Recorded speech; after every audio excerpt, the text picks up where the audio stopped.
Hi hello నమస్తే, this is Priyanka. Welcome back to Priya's home creations.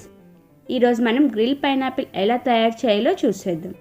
దానికన్నా ముందు మనం పైనాపిల్ని ఎలా కట్ చేసుకోవాలో చూపిస్తున్నానండి. మనకు ముందుగా ఉన్న ఆకుల్ని మొత్తం కట్ చేసి వెనక సైడ్ ఉన్న లేయర్ని మొత్తం మనం నీట్గా కట్ చేసుకుందాము. అలా మనం మొత్తం ముందు బ్యాక్ సైడ్ అంతా కట్ చేసేసిన తర్వాత దాని చుట్టుపక్కల ఉన్న లేయర్ని మొత్తం మనం నీట్గా తీసేసుకుందాము. సో చూసారు కదా, మనం ఫ్రంట్ అలాగే బ్యాక్ సైడ్ ఉన్న పైనాపిల్కి మొత్తం నీట్గా క్లీన్ చేసుకుందాం.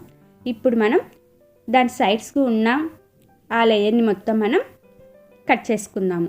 చాలామందికి ఇప్పుడు పైనాపిల్స్ అనేది బాగా దొరుకుతున్నాయండి, బట్ కట్ చేసుకోవడం కష్టము, అవి కుచ్చుకుంటూ ఉంటాయి, అలా అని అవాయిడ్ చేస్తూ ఉంటాము. బట్ ఇది నైఫ్ అనేది షార్ప్గా ఉంటే చాలా ఈజీగా వస్తుందండి కటింగ్ అనేది. సో మనం ఇంట్లో అయిన దీన్ని మనం ఈజీగా కట్ చేసుకోవచ్చు.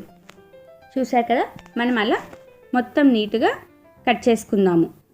అలాగే మనకు ఈ పైనాపిల్ నుంచి మన హెల్త్కి కానీ బెనిఫిట్స్ అనేది బాగా ఉన్నాయండి. ఇందులో సి విటమిన్ బాగా ఉంటుంది కాబట్టి మనకు బాగా యూజ్ అవుతుంది. అలాగే దీనివల్ల మనకు రెసిస్టెన్స్ పవర్ కానీ ఇమ్యూనిటీ కానీ బాగా వస్తుంది. సో చూసారా, నేను అలా మొత్తం నీట్గా సైడ్కి ఉన్న చెక్కును మొత్తం నీట్గా తీసేసుకుంటున్నాను. సో అందుకోసమని మనం దీన్ని ప్రిఫర్ చేయొచ్చు. చాలామంది దీనిపైన ముళ్ళులు ఉంటాయి, నాలుక పాడైపోతుంది అలా అని అవాయిడ్ చేస్తూ ఉంటారు. మనం ఇలా గ్రిల్ చేసుకున్నామంటే అది గ్రిల్ చేసినప్పుడు బాగా స్మూత్గా అయిపోయి మనకు ముళ్ళులు అనేది కానీ మనకు నాలుకకు ఎక్కడ తగలవు. అలాంటప్పుడు మనం ఈజీగా దీన్ని మనం తీసుకోవడానికి ఈజీగా ఉంటుంది, తినవచ్చు అన్నమాట. అలా మనం పైనాపిల్కి మొత్తము చుట్టుపక్కల ఉన్నది అంతా తీసేసి అక్కడక్కడ ఉన్న కొంచెంని కానీ మనం నీట్గా తీసేసుకుంటున్నాము. అలా తీసేసుకున్న తర్వాత నేను ఇప్పుడు దాన్ని హాఫ్గా కట్ చేస్తున్నాను. ఇది రౌండ్గా అయినా కట్ చేసుకోవచ్చండి, చిన్న చిన్న పీసెస్గా రౌండ్గా కానీ లేదంటే డైస్గా కానీ అలా స్ట్రైట్గా కానీ ఎలా అయినా కట్ చేసుకోవచ్చు, అది మన ఇష్టం అన్నమాట. నేను ఇక్కడ హాఫ్గా కట్ చేసుకొని ఆ హాఫ్ పీస్లో నేను 4 to 5 పీసెస్ అనేది ఇక్కడ నేను కట్ చేస్తున్నాను. మనకు పైనాపిల్ అనేది పైన ఎల్లో కలర్లో ఉన్నప్పుడు తీసుకున్నామంటే బాగా స్వీట్గా ఉంటుంది, అలాగే జ్యూసీగా ఉంటుంది. మనకు ఒకవేళ గ్రీన్ కలర్లో ఉన్నా సరే 1 or 2 డేస్లో మనకు తొందరగా టర్న్ అయిపోతుంది అన్నమాట ఎల్లోగా. మనకు ఆ గ్రీన్గా ఉన్నప్పుడు అది కొంచెం పచ్చిగా ఉంటుంది కాబట్టి పుల్లగా ఉంటుంది, అలాగే జ్యూస్ అనేది ఎక్కువ ఉండదు పైనాపిల్లో. అందుకోసం మనం ఎల్లోగా ఉన్నప్పుడే ఎక్కువ ప్రిఫర్ చేసామంటే మనకు బాగా ఉంటుంది, స్వీట్గా ఉంటుంది, అలాగే జ్యూస్ అనేది కానీ నీట్గా ఉంటుంది. సో చూసారు కదా, నేను అలా స్లైసెస్గా కట్ చేసేసుకున్నాను.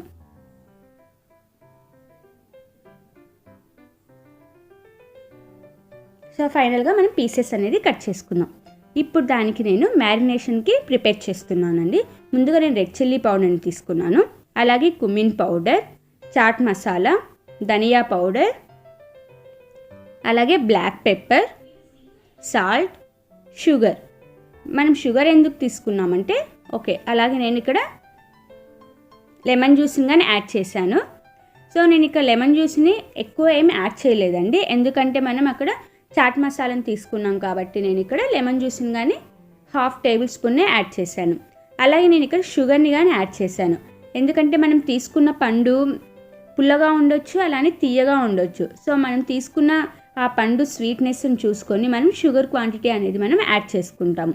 అలా మనం మొత్తం నీట్గా చేతితో మిక్స్ చేసుకున్నామంటే మనకు ప్రాపర్గా వచ్చేస్తుంది. అలా చేసుకున్న తర్వాత నేను స్లైసెస్గా కట్ చేసిన పైనాపిల్స్ అన్నిటిని దాన్ని తీసుకున్నాను బౌల్లోకి. అలాగే మనము ప్రిపేర్ చేసుకున్న మ్యారినేషన్ మొత్తం దీనికి మ్యారినేట్ చేసేస్తున్నాను. చూసారు కదా, అలా మనం పైనాపిల్ స్లైసెస్ మొత్తానికి నీట్గా మొత్తం అన్ని సైడ్స్ మనము ప్రాపర్గా దాన్ని అప్లై చేసేసుకుందాము. దీని వచ్చేసి మనం 1 hour పక్కకు పెట్టేసామంటే మనకు ప్రాపర్గా మ్యారినేట్ అవుతుందండి. అలా మ్యారినేట్ అయిన తర్వాత మనకు బాగా జ్యూసీగా వచ్చేస్తుంది అనమాట. మనం అలా ఆ పేస్ట్ అంతా అప్లై చేయంగానే గ్రిల్ చేసామంటే మనకు అంత టేస్ట్గా ఉండదు, ఎందుకంటే మనకు ఆ షుగర్ని కానీ చాట్ మసాలాని అలాగే మనం వేసిన చిల్లీ పౌడర్ని అవన్నీ తొందరగా అబ్జర్వ్ చేసుకోదన్నమాట. మనం ఇలా ఒక 1/2 hour to 1 hour పక్కకు పెట్టామంటే అది ప్రాపర్గా అబ్జర్వ్ చేసుకొని మనకు టేస్ట్ అనేది కానీ చాలా బాగా వస్తుంది. అందుకే 1 అవర్ పెట్టకపోయినా సరే అట్లీస్ట్ హాఫ్ అన్ అవర్లో అయినా కంపల్సరీ మనం పక్కకు పెట్టేసుకోవాలి. చూసారు కదా, మనం అన్ని స్లైసెస్కి అప్లై చేసేసుకున్నాం. ఇప్పుడు దీన్ని మనం ఒక 1 అవర్ పక్కకు పెట్టేసుకుందాము. అలా 1 అవర్ అయిన తర్వాత చూసామంటే మనకు బాగా జ్యూసీగా వచ్చేస్తుంది. ఇప్పుడు మనం దీన్ని గ్రిల్ ప్యాన్ పైన చేస్తున్నామండి. ఒకవేళ గ్రిల్ ప్యాన్ లేదు అనుకుంటే నార్మల్ ప్యాన్ మీదైనా చేయొచ్చు. ఇప్పుడు నేను గ్రిల్ ప్యాన్కి బటర్ని అప్లై చేస్తున్నాను. దీనికి కుకింగ్ ఆయిల్ కన్నా బటర్ని కానీ ఆలివ్ ఆయిల్ని కానీ అప్లై చేసామంటే మనకు టేస్ట్ అనేది బాగా ఉంటుంది.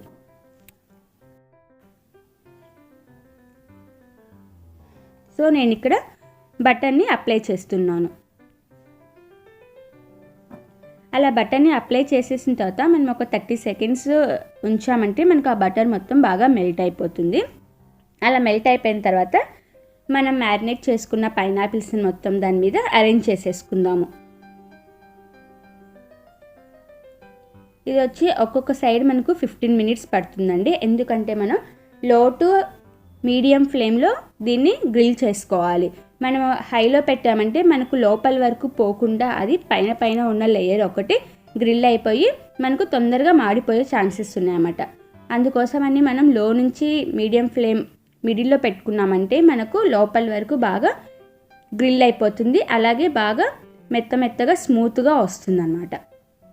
చూసారు కదా, మనం కట్ చేసుకున్న మ్యారినేట్ చేసుకున్న పైనాపిల్ పీసెస్ అన్నిటినీ గ్రిల్ ప్యాన్ పైన అరేంజ్ చేసేసుకున్నాము.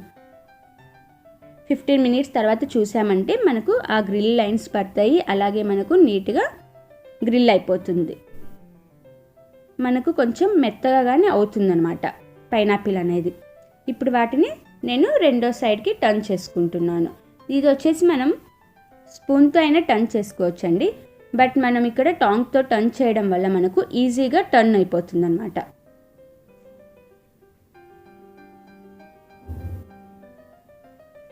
అలా మనం రెండో సైడ్ కానీ మనం గ్రిల్ చేసుకుందాం దీన్ని. మనకు ఆ గ్రిల్ అయ్యేటప్పుడు కానీ స్మెల్ అనేది చాలా బాగుంటుందండి. అలా మనం రెండు సైడ్లు దీన్ని మనం గ్రిల్ చేసేసుకుందాం. చూసారా, మనకు రెండో సైడ్ కానీ గ్రిల్ అయిపోయింది. అలా గ్రిల్ అయిపోయినప్పుడు మనకు చాలా సాఫ్ట్గా వస్తుందండి పైనాపిల్ అనేది.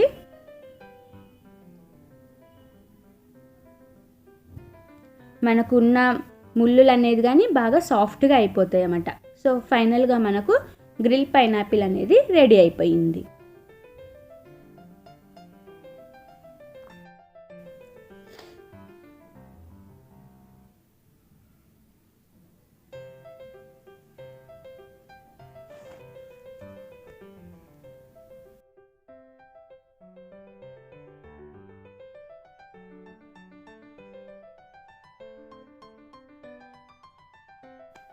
Thanks for watching my video friends. Like చేయండి, కామెంట్ చేయండి, అలాగే షేర్ చేయండి, సబ్స్క్రైబ్ చేయండి. పక్కనే బెల్ ఐకాన్ ఉంటుంది, అది క్లిక్ చేశారంటే నేను చేసే ప్రతి వీడియో మీకు వచ్చేస్తుంది.